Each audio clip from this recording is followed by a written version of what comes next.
Hola, bienvenidos a la clase de psicopatología de grado de psicología. Hemos visto temas de clasificación de trastornos de ansiedad, pero hoy vamos a estudiar las distintas teorías que apuntan al origen y el mantenimiento de la ansiedad. El tema está muy bien desarrollado porque viene cronológicamente en cuanto a lo que es la evolución de los distintos autores para conceptualizarlo, y ahí podemos ver cómo se va modificando la importancia que se dan a unos u otros factores, y es la base del tratamiento que vamos a realizar en terapia. Con lo cual es un tema muy completo y interesante para ver cómo los teóricos han ido evolucionando en su conceptualización. Desde el punto de vista histórico, pues siempre iniciamos en los orígenes, en el siglo XVIII. Cullen habla de un trastorno del sistema nervioso central, diferenciando si es un trastorno estructural o funcional. ¿Qué sería un trastorno estructural frente a uno funcional? Estructural sí es una alteración orgánica de una estructura. Muy bien. ¿Y funcional? Cuando ¿Perdón? No, es cuando observamos la alteración, pero no identificamos ninguna estructura ni ningún órgano que lo esté produciendo. Bueno, cuando son neurotransmisores ya lo podemos llamar orgánico porque encontramos el foco del origen. Bueno. Freud, en el siglo XIX, habla del modelo intrapsíquico. Es un problema debido a algún tipo de trauma normalmente relacionado con la sexualidad o con las conductas innatas agresivas de la persona. Entonces, la sociedad genera una represión de estas conductas y esas señales de represión son las que asocian, desde el punto de vista de la psicodinámica, se asocia con la ansiedad. Vamos a trabajar en este tema fundamentalmente las teorías que se desprenden del condicionamiento clásico, es decir, reconocer que hay un factor de aprendizaje dentro de estas conductas en el sujeto, y también las perspectivas cognitivas biológicas, donde es la carga genética del sujeto la que favorece una predisposición a manifestar este tipo de trastornos. Problemas relacionados con la ansiedad, que el otro día veíamos que es un abanico muy amplio. También haceros una pequeña reflexión porque la semana pasada estuve leyendo un artículo del mes pasado donde habla en España el inicio del consumo de drogas en los jóvenes, y ya se contemplaba los hipnosedantes como sustancias que los jóvenes empiezan a abusar de ellas. A los 13 años las consumen con prescripción médica, pero a partir de los 14 años ya las empiezan a consumir de una forma arbitraria. O sea que vemos, es algo que también pasa en el entorno adulto, y vemos también cómo en los adolescentes esa inercia se está iniciando también. Bueno, desde el punto de vista de las teorías del aprendizaje, vamos a ver los primeros teóricos que definieron el aprendizaje de fobias, que fueron Watson y Reiner, que consiguieron generar en un niño una fobia a un teléfono sin que el niño inicialmente mostrase ningún rechazo hacia un teléfono. Bueno, esto lo hicieron basándose en la ansiedad como una respuesta condicionada mediante el condicionamiento tipo B. ¿Recordáis la diferencia que había entre el condicionamiento tipo A y tipo B? Es muy sutil.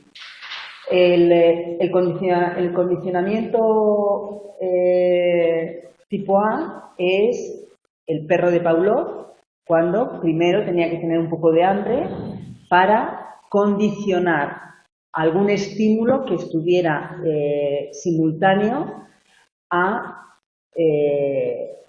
un estímulo incondicionado. Entonces, en el caso de Pavlov, ¿cuál fue el estímulo condicionado que se vinculó al hambre?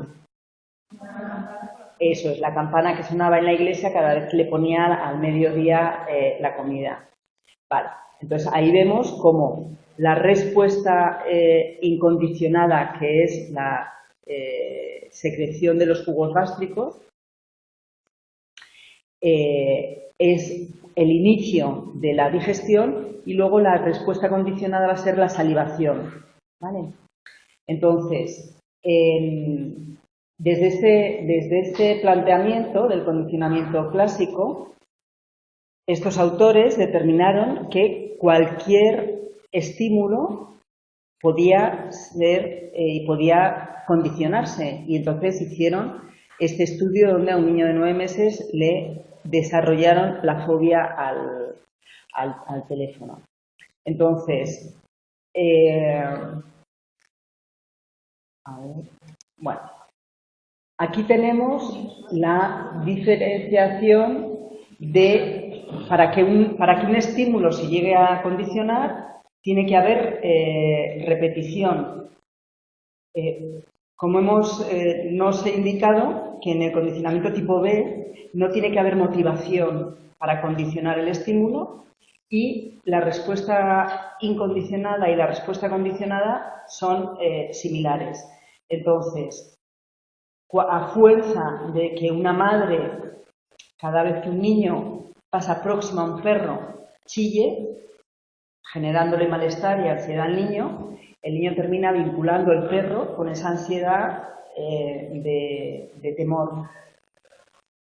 Y luego también es importante que la intensidad de ese primer estímulo incondicionado sea muy elevado. Es decir, que si es una madre que, ay, sepárate, que los perros a veces hacen daño, bueno, pues no tiene el mismo efecto que si es una madre que, ¿para qué?, le tira y grita, porque esa intensidad va a favorecer el que se condicione.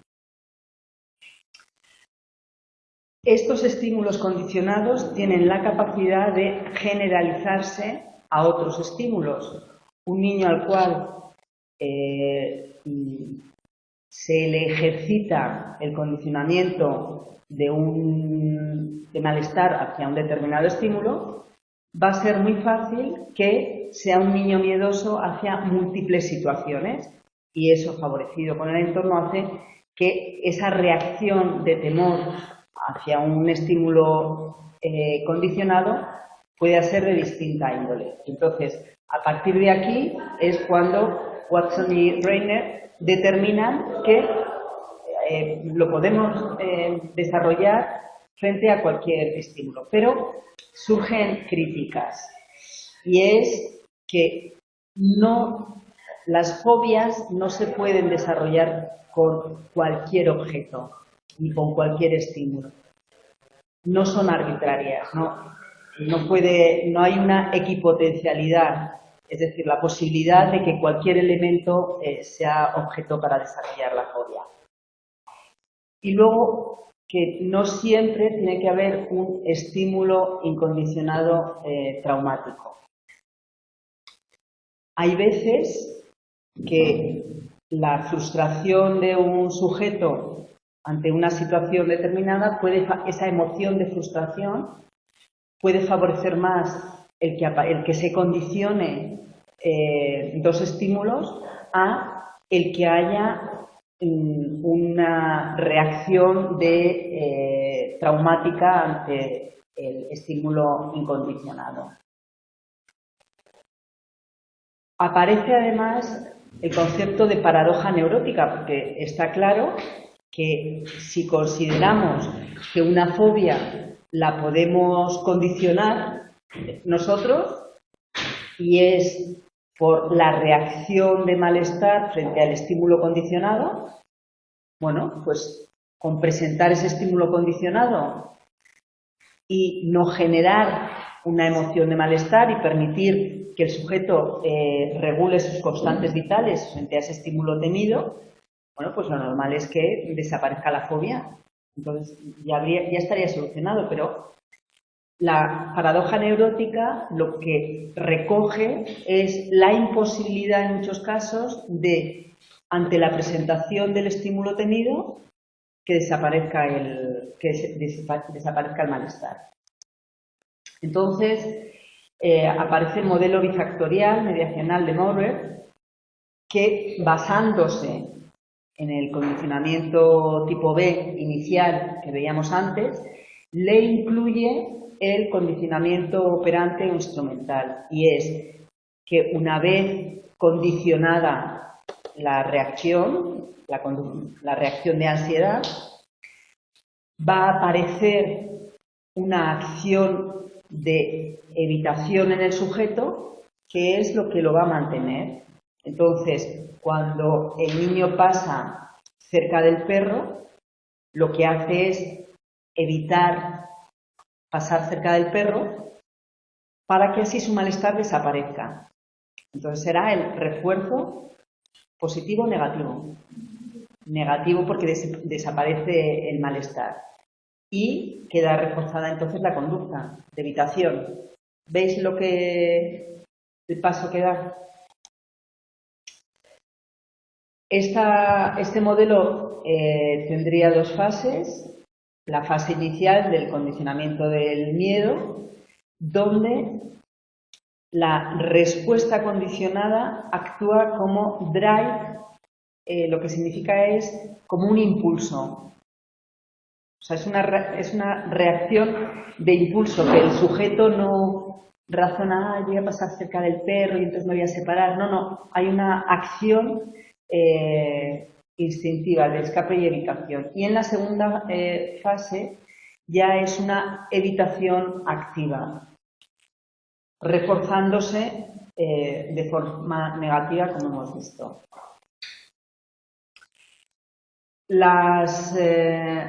¿Qué nos aporta este modelo? Pues el reconocimiento de ese impulso como secundaria a la motivación de miedo. Y luego también, para la paradoja neurótica que hemos quedado, que la paradoja neurótica era... Eso es, no se extingue a pesar de que yo dejo al niño con perros para que juegue y tal, pues resulta que no consigo que se extinga esa fobia. Entonces, la explicación a la paradoja es la persistencia. Ellos lo que definen es que efectivamente no solamente no desaparece, sino que además puede aumentar. Y es la conducta de evitación es la que impide esa exposición. O sea, que ellos no paran a definir el que el sujeto consigue hacer la exposición al estímulo temido, sino que dicen, no, es que el sujeto no llega a exponerse, porque tiene esa reacción de evitación que es lo que le hace sentir bien. Con lo cual, por eso no llega a desaparecer la fobia. Pero realmente no lo explica. O sea, el modelo bifactorial no va a explicar esta paradoja neurótica, porque incluso en situaciones donde hay ausencia de miedo, es decir, por ejemplo, en situaciones de fobia social, que es donde con el trabajo las personas suelen obligarse a hacer la exposición frente a situaciones sociales, el sujeto ya no tiene, no tiene miedo a la exposición, pero sin embargo hay una reacción de evitación y evita todas las situaciones sociales, pero no tiene la sensación de miedo. Entonces, realmente el miedo era lo que desde esta teoría explicaba la evitación, pero no, es que hay situaciones donde el sujeto no tiene miedo, pero sigue evitando la situación.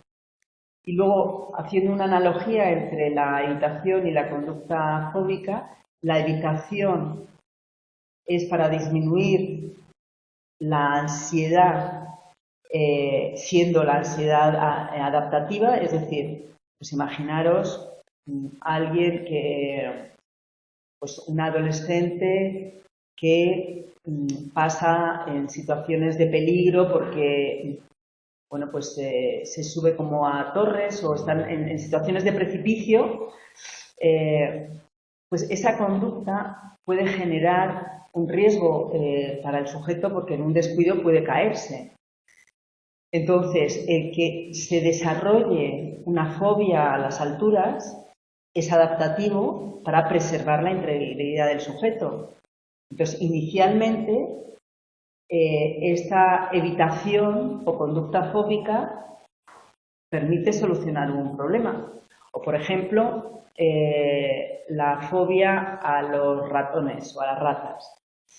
Pues sabéis que filogenéticamente, es decir, en el desarrollo de nuestra especie, hubo épocas en las que las ratas eran transmisoras de enfermedades importantes, de infecciones, con lo cual el que hubiera ratas significaba un riesgo importante de padecer alguna enfermedad. Entonces, el sujeto nace ya con el rechazo, la posibilidad de rechazo fóbico hacia este tipo de animales. ¿Eso beneficiaba a las personas o las perjudicaba? En los momentos en los que no había antibióticos, no había higiene, bueno, pues a lo mejor les estaba beneficiando, porque el que salieran corriendo o se subieran en una mesa rápidamente para que esa rata no les tocase, pues les prevenía de poder tener una infección. Sin embargo, la evitación para disminuir la ansiedad es adaptativa siempre y cuando no le permita, o sea, le permita tener una vida normalizada. Entonces, cuando hay una fobia que te está impidiendo tener una vida normalizada, pues es cuando lo definimos como fobia. El miedo, como veíamos, puede ser necesaria para que el sujeto inicie con la conducta de evitación, como veíamos, pero no es imprescindible para el mantenimiento. Entonces, frente a esto, aparecen distintas alternativas, distintas teorías alternativas a este modelo bifactorial que hemos visto y que vamos a ver ahora. Por un lado, alternativas operantes. Entre ellas está la teoría de la señal de seguridad. Entonces, lo que nos dicen es que la evitación se va a producir por un condicionamiento positivo, porque en el condicionamiento operante positivo, o sea, no es tanto de refuerzo negativo, sino que el sujeto lo que va a hacer es escapar o evitar una situación buscando una señal de seguridad. Entonces, lo que condiciona mediante los reforzadores secundarios, es decir, si yo sé que para ir al colegio yendo por una calle distinta donde hay una casa con un perro, esa calle a mí me va a hacer estar más tranquilo, pues va a ser un reforzador secundario esa calle porque va a evitar que yo tenga miedo. ¿De acuerdo? Entonces, aquí nos vamos a basar en esas señales de seguridad. Lo que mi acción de evitación no es para evitar un malestar, sino voy aquí porque voy a estar más a gusto yendo por esta calle. Entonces, son conductas que se basan en aproximación, relajación, porque me siento bien. Críticas. Bueno, pues como no hay concepto de miedo, porque el sujeto realmente lo que único que hace es guiarse por esas señales de seguridad. La evitación no va a ser importante y no explica la resistencia a la extinción. Hemos quedado que si el estímulo condicionado, que sería el perro que me da miedo, no me evoca miedo, pues entonces no podemos emparejar, no podemos trabajar el perro con la relajación, por ejemplo, con el no malestar, porque no hay no malestar. Con lo cual, pues no, digamos que esta formulación no nos permite trabajar la extinción de la conducta. Vamos a ver ahora una segunda teoría que es del estímulo discriminativo.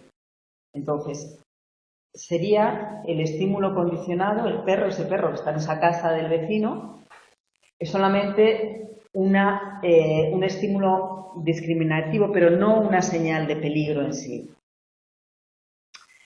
El sujeto lo que va a hacer es aprender a discriminar los distintos estímulos más que a evitar ese estímulo condicionado.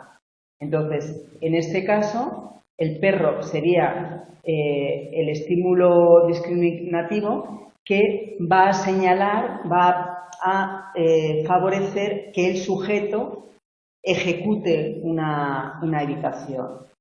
Entonces, desde este punto de vista, la evitación se mantiene porque reducimos el estímulo incondicionado.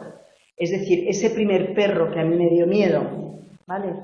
Pero no el estímulo condicionado. Es decir, si yo tengo miedo a los perros es porque inicialmente hubo unas secuencias con algún perro determinado que a mí me hizo coger miedo y lo condicioné con los otros perros. Entonces, lo que nos dice esta teoría es que realmente yo lo que hago no es reducir el malestar a ese perro de mi vecino, sino que yo lo que hago es reducir el malestar a ese estímulo inicial de ese perro que me hizo a mí generar la fobia a los perros. Dentro de las tres teorías que os comenté que íbamos a ver, la segunda teoría alternativa al modelo efectorial son alternativas operantes mediacionales y tenemos la de Solomon y Wine, que lo que hace es presentarnos un modelo que se basa en el principio de conservación de la ansiedad, que es cuando condiciono la ansiedad por unas latencias muy cortas entre el estímulo incondicionado y la aparición del estímulo condicionado. Es decir, cuando yo desarrollo mi fobia a los perros, el estímulo incondicionado será los gritos de mi madre, que me generan miedo y están próximos, simultáneos a ese perro, que me genera el miedo. Entonces, cuanta más corta sea esa latencia, esté más próximo, vamos a tener el principio de conservación de la ansiedad. Es decir, nos vamos a asegurar que ese estímulo condicionado nos va a generar ansiedad. Y luego el principio de la irreversibilidad parcial, y es cuando hay reacciones muy intensas de malestar, de miedo, hacia ese estímulo condicionado. Pues el ejemplo que os decía antes, de esa madre que dice, no, ten cuidado con el perro, te puede morder, o esa madre que se pone a chillar y tira al niño. Pues este sería el principio de irreversibilidad parcial cuando la reacción es muy intensa. Desde esta óptica no son capaces de explicarnos por qué en situaciones donde el estímulo incondicionado es muy traumático, bueno, pues que se deshace el condicionamiento, no hay problemas para que se extinga. Y tampoco nos explica la dificultad que hay en desvincular el malestar hacia un estímulo condicionado cuando el estímulo incondicionado es moderado, no genera, o sea, no es traumático, genera malestar, pero no es traumático. Entonces, claro, tener en cuenta que la evolución de todas estas teorías es porque la aplicación práctica inicialmente ha sido la exposición a los objetos temidos o a las situaciones temidas, pero realmente observamos cómo no siempre resultaban eficaces.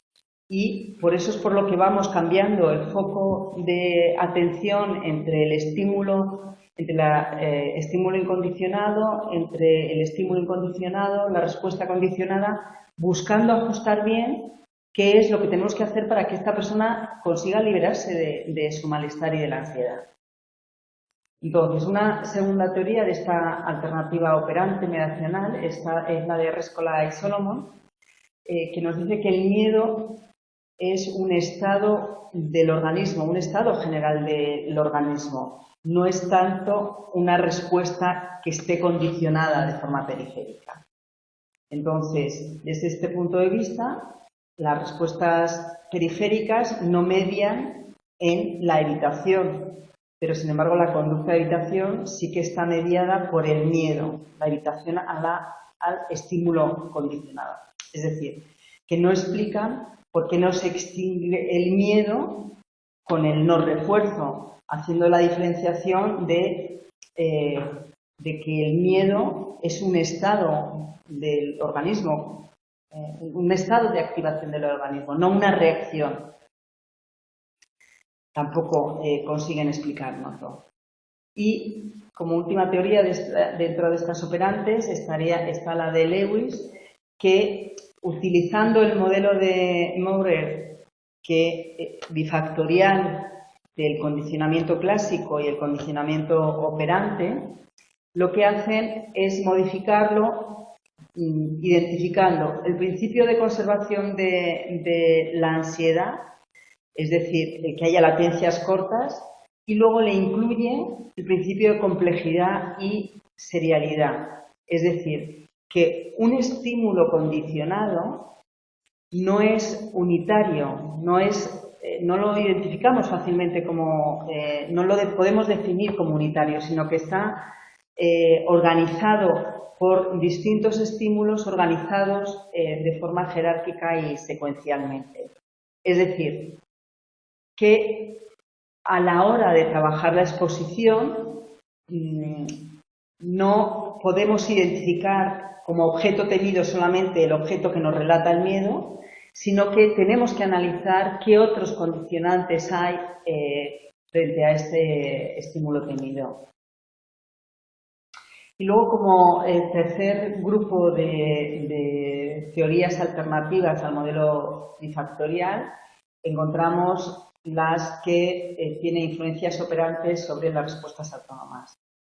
Quimet nos dice que hay una influencia directa de las respuestas operantes sobre las respuestas de ansiedad del sujeto y se basa en 4 fases. La fase inicial, donde identifica cómo hay distintos estímulos incondicionados y distintos estímulos condicionados, o sea, apoyando un poco la idea que os decía antes. Entonces, como estímulo condicionado, pues en el caso del niño que tiene miedo al perro del vecino, como estímulo condicionado es el perro, él te refiere que es el perro, pero también el ver la verja de la casa o también la acera que va a esa calle que es distinta, bueno, pues eso ya son estímulos condicionados diferenciados. Luego, estos estímulos condicionados son compuestos, porque es el malestar al perro, la verja, el suelo, aunque él solamente te refiera el perro. ¿Se puede ir hablando más de lo del estímulo condicionado que hay en un momento en que, por ejemplo, es el perro, la verja y la acera del vecino? Ahora, el perro, la verja y la acera, cada vez que veo una verja, ya pienso que hay un perro, Claro. Porque digo, a la hora de invalidar. Claro, lo que pasa es que es secuencial y jerárquico. Es decir, el malestar que me genera la verja es menor al malestar que me genera el perro. Entonces, la conducta de evitación va a ser en un gradiente determinado de malestar. Entonces, en esta composición multifactorial de los estímulos condicionados, no siempre pueden llegar a un gradiente de generar esa ansiedad que favorezca la evitación. ¿Vale? Bueno, entonces, el tercer paso sería esa evitación operante, instrumental, para evitar el malestar. Y es cuando la probabilidad de que la emoción negativa condicionada después de ver un estímulo condicionado, o sea, después el estímulo condicionado es el perro, la emoción que me genera es la respuesta condicionada. Entonces, esta respuesta emocional es elevada, la probabilidad de que haya sucesos traumáticos en el estímulo incondicionado, es decir, cuando la madre me gritó, cuando estábamos cerca de un perro, es baja. Y en esa situación aparece la evitación operante para la no ocurrencia del estímulo incondicionado. Entonces vemos que hay una alta probabilidad de emoción por la aparición de la respuesta condicionada, pero hay una baja probabilidad de que haya un estímulo incondicionado traumático. Es decir, aquí os pongo pues la agresión de un perro, ¿vale? O sea, que el estímulo incondicionado no es que el perro haya mordido al niño y por eso el niño le haya generado la emoción de miedo, le haya mordido, le haya arrancado un trozo de pierna, o sea, algo traumático. No, vemos cómo en el desarrollo de la fobia la probabilidad es muy baja de que sea por un suceso traumático. Otra de las teorías que encontramos es la de Kimmel y lo que nos hace es poner hincapié en la influencia que tienen las respuestas operantes sobre la respuesta de ansiedad. Es decir, cómo utilizamos la evitación para evitar el malestar. Y esto es por la evitación al estímulo incondicionado, no tanto al estímulo condicionado, que era lo que inicialmente en el modelo que veíamos de Maurer definir. Como el niño ya ha condicionado el miedo a los perros, lo que el niño intenta evitar es el contacto con ese estímulo condicionado. Pero lo que nos viene a decir es que la respuesta autónoma condicionada se está reforzando negativamente con la evitación para evitar el estímulo incondicionado. Es decir, esos gritos que me dio mi madre y que me hizo sentir mal cuando yo pasé al lado del perro. Bueno, vamos a ver ahora la teoría de la preparación para indagar un poco más en por qué vinculamos emociones de ansiedad hacia situaciones o estímulos determinados. Entonces, Seligman lo que nos dice es que venimos genéticamente predispuestos a mostrar ansiedad hacia determinados estímulos y no a otros, por una necesidad evolutiva de la especie de preservarse en relación a determinadas, pues antes hablábamos de las ratas, por ejemplo, para preservar la especie. Entonces, esta teoría lo que nos está contradiciendo es la equipotencialidad que veíamos inicialmente de Maurer sobre que cualquier estímulo podíamos vincularlo con una emoción fóbica, sino que hay una necesidad evolutiva dentro de la biología del ser humano donde nacemos ya con un aprendizaje hecho. Entonces, esta preparación, esta dimensión de preparación, el que estemos preparados a mostrar malestar hacia determinados elementos, lo podemos colocar sobre un continuo y veremos cómo. Va a ser más difícil que hagamos asociaciones con respuestas no instintivas. Por ejemplo, condicionar el sabor a una sensación, sensación desagradable como una descarga eléctrica, es prácticamente imposible. Necesitaríamos un número muy grande de asociaciones para llegar a condicionarlo, pero yo creo que hasta ahora nunca se ha condicionado. Mientras que en el lado opuesto tendríamos la facilidad de asociar malestar con respuestas instintivas. Por ejemplo, el olor con una enfermedad. O sea, es intuitivamente fácil identificar cómo el olor de una enfermedad que te produzca rechazo hace que te preserve de entrar en contacto con esa enfermedad y de contagiarte. Entonces, en este caso, el número de asociaciones que tenemos que hacer para emparejar la reacción fóbica va a ser mucho menor. A pesar de esto, no significa que todos los humanos tengamos que tener fobia a los ratones, fobia a las enfermedades, porque esto también lo trabajamos. Por ejemplo, no sé si eso, yo una vez algo de tipo poco, porque son esferas muy juntas, y yo lo vi, yo no puedo ver esa imagen, me decían que era de algo como, no sé, como colmenas o círculos como... Claro, puede ser, pero también es verdad, que si a ti te dicen visualizar estas imágenes te va a generar mucho malestar porque estamos preparados a rechazar esta visión, tú también te predispones a verlo de forma negativa. No, encontré esa imagen que noté que me daba como... Soy de y después encontré que era eso. Y después probé con mucha gente y no pasa nada. Y a mí realmente es que me hace casi la cabeza. Es una sensación. Qué curioso. Y dicen que no se puede. Sí, bueno, puede ser, pero en todo caso tenemos que llegar a procesarlo cognitivamente. No, pero está bien que te des cuenta que las fobias son muy difíciles. Porque tú y alguna imagen que me parece curioso, pues algo que lo ves muy lejano, una tontería como puede ser que tú lo racionalizas, claro, pero no, una sensación, no lo procesas, sí. En tu caso, como no tienes necesidad de estar en contacto con ese tipo de imágenes, pues no pasa absolutamente nada. Ahora, en caso de que sí que tuvieras que estar, claro que lo tendrías que trabajar desde el reconocimiento de esta exposición solamente me genera malestar, no me deteriora el organismo. Bueno,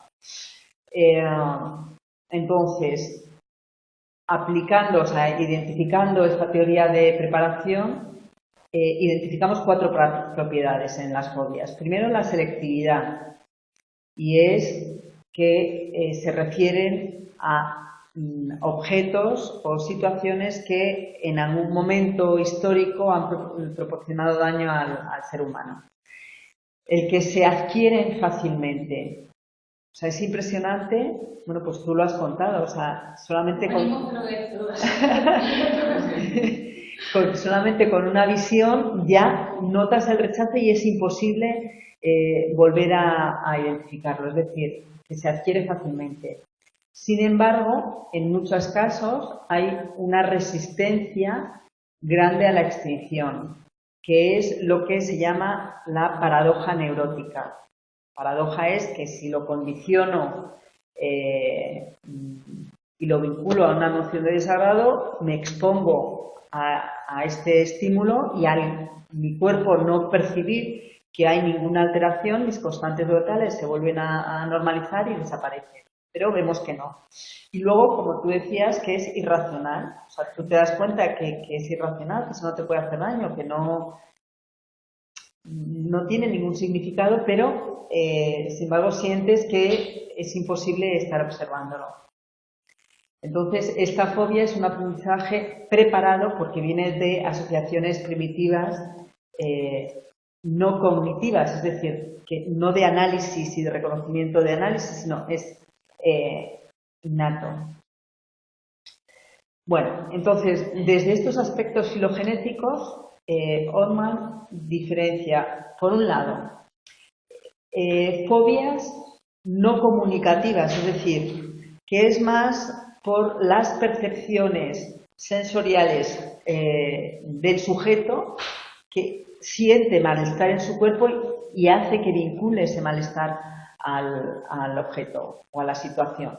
Entonces sería el caso, por ejemplo, el caso de fobias a las alturas o espacios cerrados que al sujeto le hacen sentir miedo, y es por esas sensaciones corporales que le provoca el evitar la situación. Y luego, por otro lado, miedos comunicativos, que está más relacionado con la transmisión de información entre los humanos. Ahí encuadramos el miedo a los animales, que inicialmente es por el origen de animales depredadores que pudieran ocasionarnos la muerte, y como en el relato y en la convivencia social pues se hablan de estos depredadores como algo que hay que pues, enfrentarte o evitarlo. Y está relacionado con el sistema simpático como esa reacción de impulso, del drive que veíamos antes, para la evitación. Y en estos miedos comunicativos también estaría el miedo social, que es un miedo ya dentro del grupo por la evaluación que te puedan hacer dentro del grupo desde la perspectiva de la dominancia-sumisión. O sea, identificando que en el grupo siempre hay una jerarquía donde hay personas dominantes que imponen a otras personas, o sea, desde esa estructura que ha venido funcionando generaciones y generaciones, aparece este miedo social que encontramos que tiene implicaciones y relaciones también con la conducta de alimentación y también vemos que se apoya en la facilidad de asociar determinadas caras con emociones negativas, emociones de miedo, que es lo que lo favorece.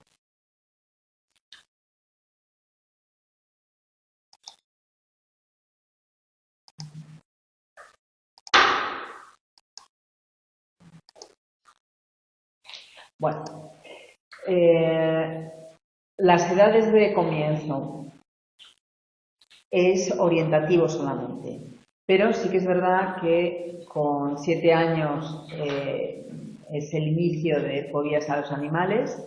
En la adolescencia es el inicio de la fobia social, pero ahí tenemos que tener muchísimo cuidado, porque un adolescente, por su momento evolutivo que está viviendo, tiende a sentirse como el centro de todo de la acción social, pero queriéndose sentir identificado con su grupo. Entonces, en la adolescencia aparecen conductas de rechazo social, pero que está encuadrado dentro del momento evolutivo en el que está el sujeto.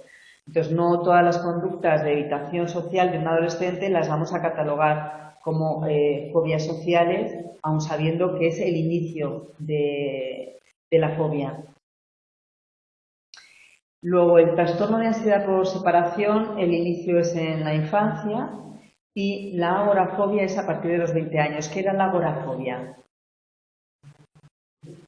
¿Perdona? Bien, agorafobia es a espacios abiertos, a espacios cerrados.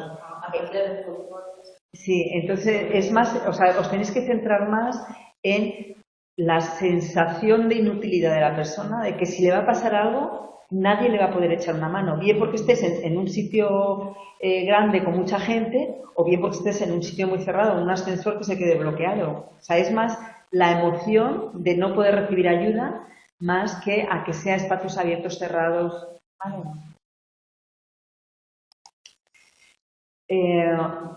Vamos a ver ahora la teoría de la incubación de la ansiedad. Que la incubación de la ansiedad lo que nos viene es a dar respuesta a la paradoja neurótica que estábamos viendo. O sea, todos los teóricos están buscando, definiendo cómo aparecen estos trastornos de ansiedad, pero realmente ninguno de ellos da solución a la paradoja neurótica. Entonces, Eysenck nos define la incubación en la ansiedad, que la ley de la incubación explica la paradoja neurótica, es decir, cómo la presentación del estímulo condicionado, el que yo juegue con el perro, no siempre va a llevar a la desaparición del miedo a los perros.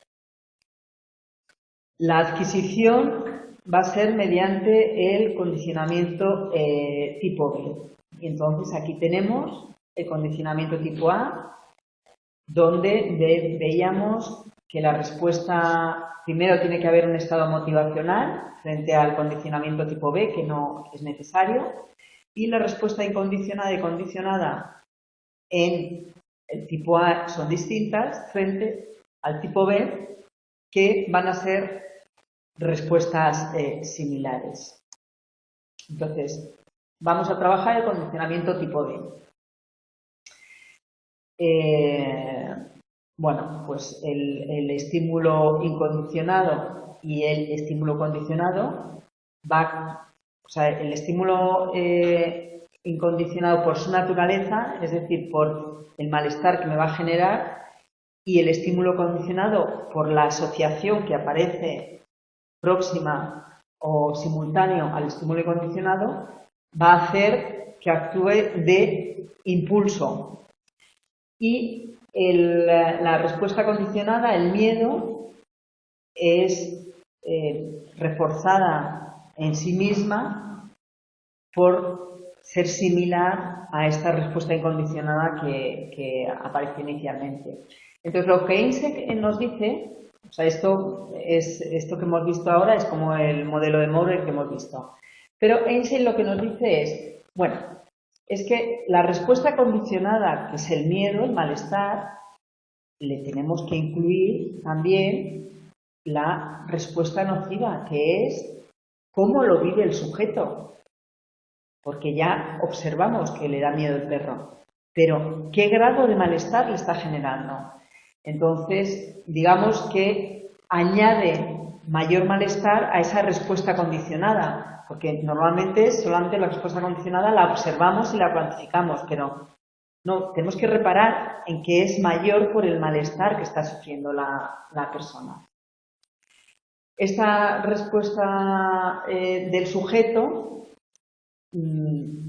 aparece porque experimenta el estímulo en los gritos de la madre y el miedo. En este caso, en el libro habla de un shock doloroso porque podamos condicionar un estímulo incondicionado con por ejemplo, ver una fotografía de una araña con una descarga eléctrica, por ejemplo. Entonces, el malestar del sujeto asocia el estímulo condicionado por contigüidad, por estar próxima al estímulo incondicionado. Entonces, la respuesta condicionada realmente va a generar más malestar en la respuesta nociva original. La ansiedad va a mantener e incrementar el condicionamiento tipo E que hemos estado viendo. Y cuando presentamos el estímulo condicionado, le presentamos al perro, a un niño que tiene fobia a los perros, puede aumentar la respuesta condicionada en vez de disminuir. Significa presentárselo en un tiempo prolongado. Solo se produce este condicionamiento si la respuesta condicionada, como veíamos antes, es muy fuerte y la duración es corta. ¿De acuerdo? Esto es importante. Porque esto nos va a permitir definir qué distintas técnicas vamos a tener que utilizar. Porque teóricamente, si tenemos en el eje de la ansiedad y el eje de la exposición del tiempo, la ansiedad actuaría en forma de U invertida, que a mayor tiempo de exposición, la ansiedad bajará. Entonces, esto es lo que todos los teóricos, desde Maurer, exponían, es decir, vamos a hacer la exposición y entonces tiene que desaparecer, pero veíamos que no por estos dos conceptos de la aparición próxima del estímulo incondicionado y el estímulo condicionado y la intensidad alta de la respuesta incondicionada. Entonces, estos conceptos van a ayudarnos a definir el punto crítico. El punto crítico está definido por la potencia del malestar y la proximidad de los estímulos. De forma que si yo a una fobia que se ha adquirido por, por una intensidad leve de malestar y por estímulos contiguos pero no simultáneos, yo hago que entonces estaríamos en la curva A, yo hago una exposición y consigo que el estímulo condicionado no produzca esa respuesta de miedo, no mantenga la respuesta condicionada. Que esto era como la curva de la U invertida, yo les pongo y desaparece. Pero ¿qué pasa cuando yo he condicionado una fobia con una intensidad muy alta de malestar y además con la presentación simultánea del estímulo incondicionado y el estímulo condicionado? Pues que yo, por más que exponga al sujeto a ese estímulo, no va a desaparecer el malestar, no desaparece la respuesta condicionada. Sería el caso de la curva B o la curva C. Entonces, aquí lo que tenemos que trabajar es con otras técnicas. Tenemos que trabajar con aproximaciones sucesivas, es decir, no exponerle al sujeto al estímulo tenido, sino en esa categorización y jerarquización de estímulos añadidos al principal que veíamos antes, pues ir exponiéndole a esos secundarios que vayan rebajando su malestar hasta poder llegar al estímulo tenido. Entonces, en el primer caso, hacemos una inmersión, le ponemos al sujeto frente al estímulo tenido, mientras que en el otro caso lo vamos a ir haciendo de forma sucesiva, teniendo en cuenta que la curva de la extinción de la ansiedad siempre es la misma, de aumento hasta un punto determinado en el que desaparece, pero observando el punto crítico donde ha sido condicionado el malestar. Entonces, claro, en la práctica nos vamos a encontrar con la dificultad que normalmente el sujeto, cuando viene a terapia, nunca sabe cómo lo ha condicionado.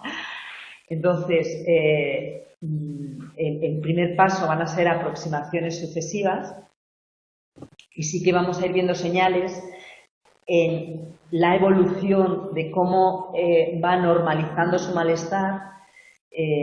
Sí que vamos a observar si es fácilmente descondicionar ese malestar mediante la inmersión, o situaciones en las que vamos a tener que ir más lento buscando los estímulos condicionados al mismo tiempo que el estímulo inicial, pero realmente con la posibilidad de extinguirlos todos, dependiendo de la necesidad que tenga el sujeto. Porque como siempre os digo, si no hay necesidad, ¿para qué lo vas a pasar mal? Y el sujeto es que nos expone. ¿De acuerdo?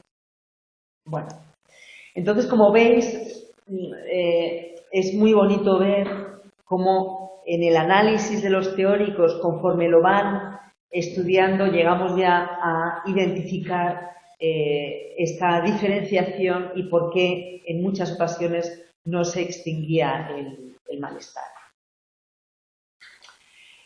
El restablecimiento del miedo de Rescola y Hell, ellos lo que admiten es que después de la extinción, o sea, conseguimos extinguir el malestar, pero generan, o sea, se mantienen pequeñas asociaciones, o sea, que digamos que nunca podemos cantar victoria. Y es verdad, no pasa nada. O sea, no pasa nada porque el sujeto sepa que puede condicionar determinados malestares, pero teniendo la seguridad y la fortaleza de saber afrontarlo, nuevamente van a desaparecer. Pero si tú ya partes con la idea de voy a anular una fobia y ya nunca jamás voy a volver a tener esa sensación de temor vinculado con alguna situación, va a ser muy frustrante porque siempre queda algún tipo de asociación que puede favorecer el que nuevamente te aparezca, pero es trabajarlo. Entonces tenemos que ser conscientes de ello. Entonces, durante el condicionamiento clásico de la adquisición de la ansiedad, hay representaciones muy pequeñas, o sea, no solamente es con el perro, es con la verja, con el suelo, sino pasa una mosca, de pronto hace frío. Son muchas percepciones de representaciones muy, muy pequeñas que van a poder favorecer el que se formen asociaciones posteriores entre el estímulo condicionado y el estímulo incondicionado. Por ejemplo, cuando el niño desarrolló la fobia a los perros, era invierno, ¿no? Entonces deshacemos la vinculación del malestar y de pronto en el próximo invierno vuelve a tener la fobia al perro. Bueno, pues vamos a hacer la inmersión, no pasa nada, es que no ha habido algo que no se ha trabajado totalmente. La respuesta condicionada parece que activa la representación de ese primer estímulo incondicionado por la conexión que tiene con el estímulo condicionado. Entonces, la presentación del estímulo condicionado lo que hace es favorecer la extinción de la respuesta condicionada. Pero si aparece el estímulo incondicionado que no está asociado al estímulo condicionado, como os decía, por esos pequeños estímulos incondicionados que puede haber, la sensación de frío en la cara, por ejemplo, como respuesta, va a incrementar el valor de ese estímulo incondicionado inicial y el miedo por la ocurrencia o la aparición del estímulo condicionado. Entonces, aquí lo importante es ser consciente de ello y la persona que lo está trabajando también ser consciente de que esto puede pasar. El incremento del miedo por una sola representación de un estímulo condicionado se va a dar por la asociación entre el estímulo condicionado y esa representación mínima de un estímulo incondicionado. Entonces, bueno, aquí parece que complicamos, pero no lo estamos complicando, al revés, le estamos dando la oportunidad de reconocer por qué en un momento dado tengo la sensación de que no me he liberado totalmente del malestar. Vamos a ver ahora alternativas al modelo de Eysen, que desde luego es muy potente, y tenemos la reevaluación del estímulo incondicionado de David. En casi todos los trabajos donde se evalúan las fortalezas de las personas para al enfrentarse a un problema, parece que la reevaluación del problema es un factor muy potente de apoyo para que el sujeto consiga superar su malestar. Por ejemplo, me suspenden un examen y frente a la frustración de Dios mío, esto no voy a poder aprobar nunca, esto es horroroso, yo reevalúo el malestar identificando, vale, es que no he sabido esquematizar la información porque eran preguntas tipo test y entonces me he quedado demasiado con información periférica y tenía que haber cogido más la esencia. Y entonces esa reevaluación hace que yo enfoque mi metodología de estudio mejor, a pesar de que la realidad es que me había suspendido. Entonces, o sea, con ese concepto, la reevaluación del estímulo incondicionado, de los gritos, esos gritos que me daba mi madre, lo que hace David es identificar la incubación de la ansiedad, es decir, el que la ansiedad se mantenga, incluso crezca, es por cambios en la evaluación sobre el estímulo incondicionado. Entonces, si los gritos que me da mi madre me generan miedo, me bloquean, si yo esos gritos de mi madre los relativizo, pues hace que tengan menos potencia frente al estímulo condicionado que se ha emparejado con ese malestar inicial. Entonces, hay una tendencia a que aumente el valor el valor del estímulo incondicionado. Y hay una predisposición en procesar los sucesos negativos y luego también a discriminar y sobreestimar también la intensidad de mis propias reacciones de ansiedad. Es más, el 100% de los sujetos que vienen a terapia por problemas de ansiedad son expertos detectives de sus sensaciones corporales. Entonces, claro, cualquier cambio de su sensación lo van a relacionar con algo y entonces favorece el que se mantenga o se aumente ese condicionamiento. Entonces, es importante ser conscientes de cómo la exposición a los estímulos o a las situaciones temidas nos tiene que ayudar también a reinterpretar esos estímulos temidos, con la potencia que tiene, por supuesto. Los condicionamientos analizados desde los procesamientos cognitivos nos vamos a basar en cómo procesamos la información. Es decir, vamos a analizar también el condicionamiento semántico, cómo mediante la comunicación somos capaces también de aprender reacciones de ansiedad frente a cosas. Entonces, aquí va a ser un condicionamiento de estímulo-estímulo, es decir, la araña la voy a condicionar con el veneno que tienen por los relatos que a mí me han contado. Yo genero ese malestar, más que porque haya un estímulo de la araña que me haya picado, ¿vale? Aunque aquí ponga el perro con el miedo.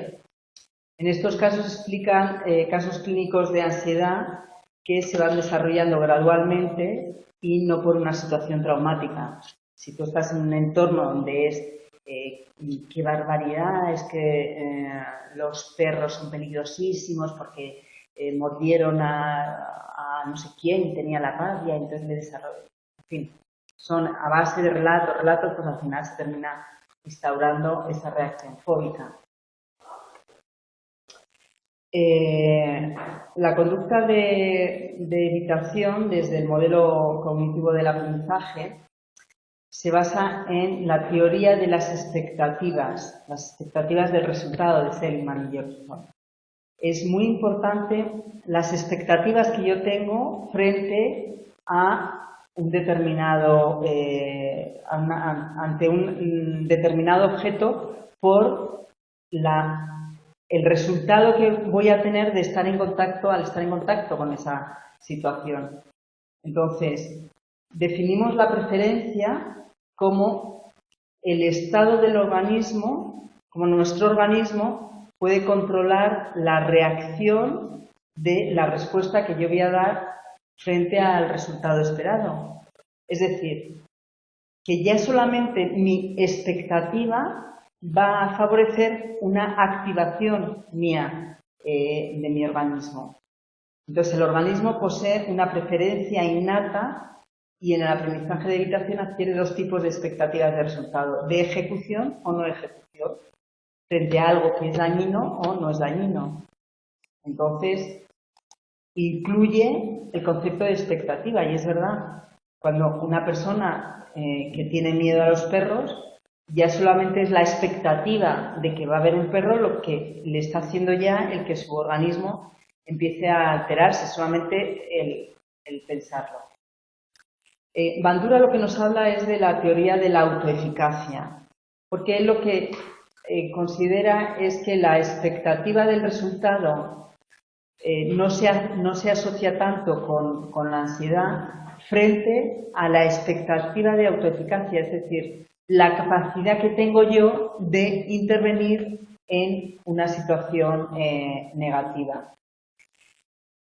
Desde este modelo, desde la expectativa de autoeficacia, se explica el mantenimiento de la ansiedad y no tanto la adquisición.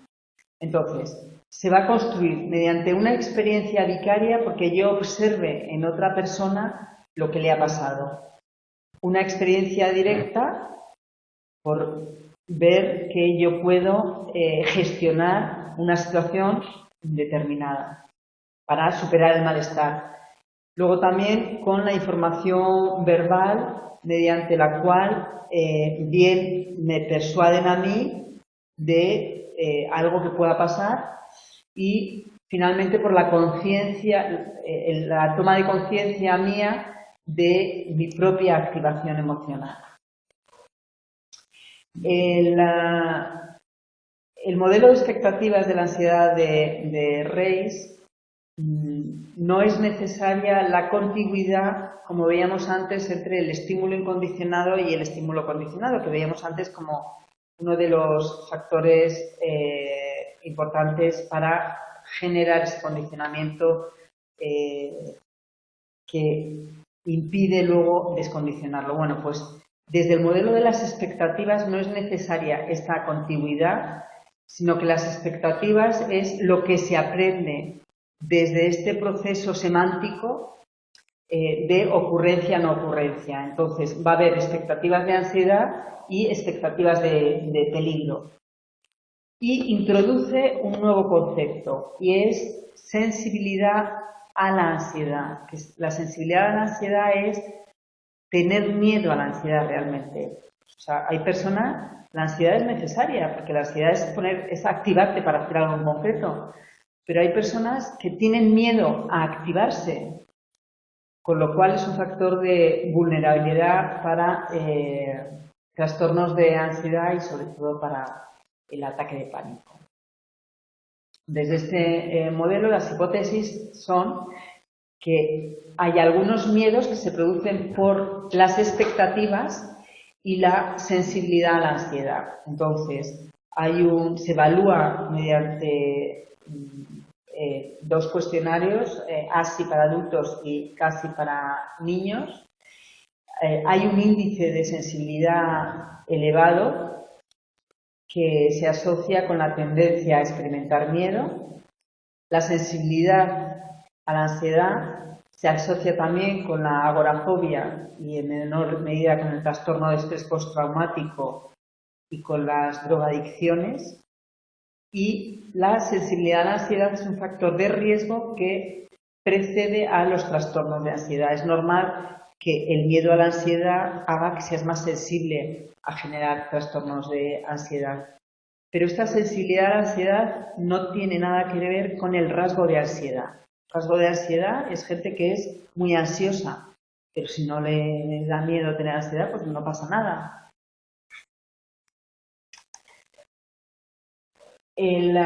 Vamos a ver ahora otro nuevo concepto relacionado con la ansiedad, que además estudia el grupo del profesor Sandí y Charot en el departamento de personalidad, y es la sensibilidad a la ansiedad y la sensibilidad al asco. Al asco significa esas personas que son como asquerosas, que les da asco todo. Bueno, pues sabemos que la sensibilidad a la ansiedad es el miedo a las sensaciones de ansiedad, que la sensibilidad a la ansiedad es distinto al rasgo de ansiedad, como os decía antes, y la sensibilidad a la ansiedad indica una vulnerabilidad al trastorno de pánico. Frente a la sensibilidad al asco, que tiene como misión prevenir la contaminación y las enfermedades, o sea que inicialmente el asco es necesario, porque si no, pues podríamos, hoy en día no porque hay mucho higiene, pero en tiempos donde no había, pues por falta de agua y por falta de cultura de higiene, el asco previene contaminaciones.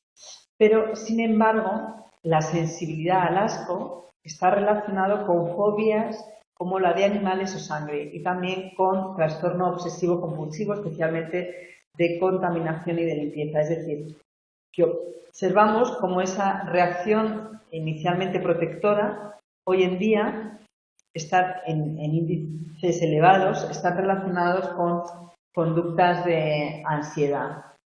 Y desde este modelo jerárquico de miedos y fobias hay un nivel de rasgo de ansiedad como factor de vulnerabilidad general y luego distintas variables específicas donde está la sensibilidad a la ansiedad, sensibilidad al asco, sensibilidad a la evaluación negativa y sensibilidad al daño. Vamos ahora con otro modelo y desde el condicionamiento y procesos cognitivos, que es la reevaluación del estímulo incondicionado de David, que lo hemos visto antes. Yo creo que esta lámina está repetida porque es lo que hemos estado comentando antes de cómo cuando nos exponemos al estímulo temido, lo que vamos haciendo es reevaluar ese estímulo incondicionado que era el que nos ocasionaba el malestar, la ansiedad. Y en esta reevaluación, la evaluación de este estímulo indeterminado va a determinar la fuerza y la forma de la respuesta condicionada. Las expectativas del resultado, que sería en cuanto a ese estímulo incondicionado, va a determinar la exposición a las señales del estímulo condicionado, inicialmente evitándolo y con esa reevaluación asignándole un valor menor para conseguir el que desaparezca. Dentro de la ansiedad y el procesamiento de la información, vemos finalmente 3 teorías sobre la ansiedad que están basadas en el procesamiento de la información. La primera de ellas es la teoría bioinformacional de Lang. Él lo que nos viene a decir es que la información de ansiedad, de malestar, de miedo, no lo procesamos en nuestro cerebro de forma análoga a lo que estamos viendo, sino que lo archivamos mediante estructuras proposicionales, generando como una red de inputs donde para que algo me dé miedo tienen que activarse distintos puntos que cubren el umbral de malestar y aparece la emoción de miedo. Entonces, va a ser la activación de la información lo que me va a generar el malestar. No tanto el que aparezca el concepto de el perro, porque yo lo tenga identificado como de la misma forma que lo veo, sino que son esas estructuras proposicionales que están relacionadas pues con el perro, con la verja, con el aire que hace, etcétera. Desde esta teoría, la respuesta emocional de miedo se identifica con un prototipo o imagen codificada en mi memoria a largo plazo. Entonces, este prototipo es una red conceptual que viene definida por la valencia, la activación y la potencia. La valencia, identificándolo como placer-displacer, la activación, el arousal o la activación del sistema nervioso central frente al reposo, y la potencia como la sensación de dominancia o de sumisión. Entonces, diferenciando las respuestas, podemos identificar distintas emociones, siendo estas respuestas estratégicas o tácticas. Dentro de, por ejemplo, sabemos que la fobia con animales se vincula con respuestas estratégicas de valencia de aproximación, evitación y activación, frente a la fobia social, que son respuestas tácticas de potencia, de dominancia y sumisión.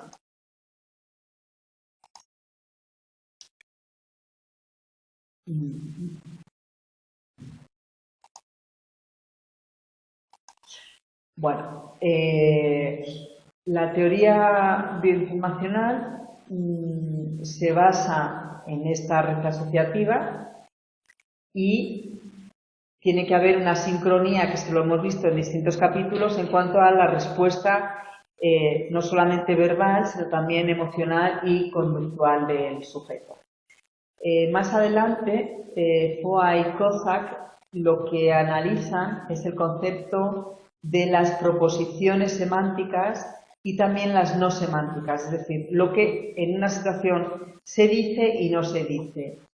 Entonces, el procesamiento emocional va a ser un paso imprescindible, porque no solamente cuando estamos trabajando una fobia es la inmersión de lo que vemos, sino también de qué emoción es la que me está generando. Entonces, lo que se hace desde el procesamiento emocional es modificar las estructuras de memoria y no solamente activarlas. Yo expongo al sujeto al malestar, va rebajando el miedo y entonces se va cambiando el significado de esas proposiciones semánticas que activan las redes proposicionales. Con lo cual, el resultado final es el descondicionamiento. Bueno, y por último, tenemos en los trastornos de ansiedad, identificar como la estructura cognitiva disfuncional es la que está produciendo sesgos en cómo proceso la información y qué emociones me está generando. Entonces, por un lado, yo atiendo a una situación, codifico qué es lo que está pasando, lo interpreto razonándolo y recupero la información de qué es lo que está pasando. La ansiedad, entonces, es la primavera. En base a este planteamiento,